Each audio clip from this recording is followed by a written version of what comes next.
Hey, I'm Julie Samako with Southern Charm Wreaths, where we make beautiful wreaths and teach you how to make and sell them. In this video, I want to show you how to make this stunning Easter wreath with a sign and a bird's nest. And I've got this airy bow, but it's using a lot of silk flowers and greenery. And I know you can make it, and I'm going to show you every step to teach you.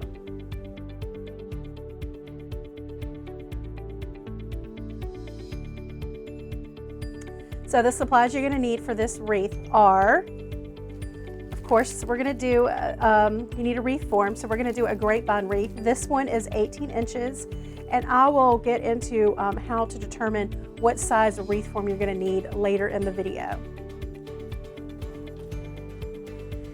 And then it all starts with this sign. So I have a sign that I'm going to use. So you need a sign. And then I have a bird's nest, and we're going to use some ribbon. And of course we need really pretty flowers.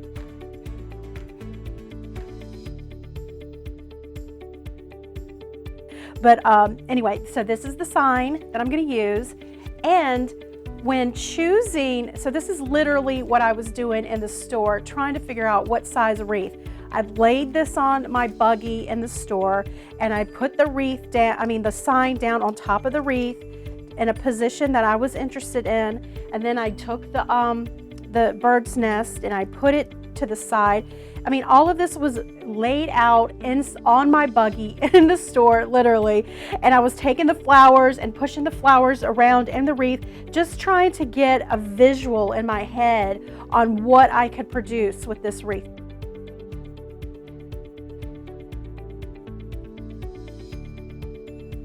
So, down there.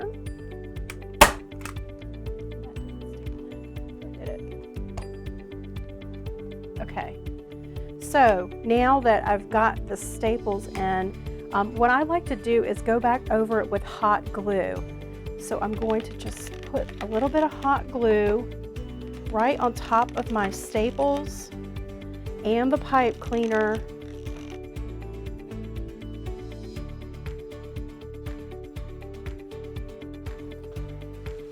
Okay, so we have these, they're peach colored, and what I like to do is just go through and put the flowers where I feel that they should go, just here and there. Just going to keep placing them around.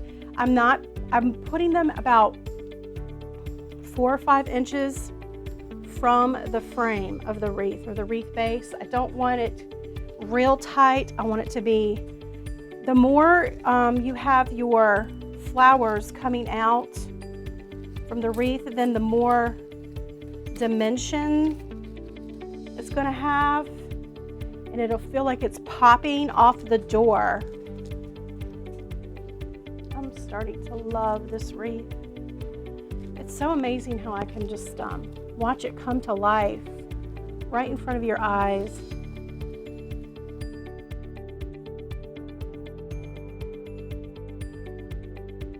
Okay, so I think before we're going to add the greenery, I wanted to add a bow, but you can see that it's very full already. I didn't want to have a big bow, because if you have a big bow, then it's going to offset it'll kind of conflict with your eye, will conflict with the focal point of the sign. So the sign is already big. I just wanted something a little bit airy and a little bit simple. I wanted to add softness.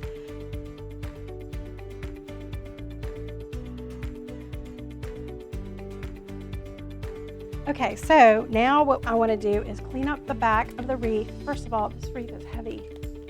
Ugh, because that sign is heavy. But I just kind of wanted to give you a glimpse of what it looks like in the back. And it's a hot mess because you can see all of the picks and coming through, and the florist wire still hasn't been cut off. So what I'm going to do now is go through. Let's see if I can prop this up on the table.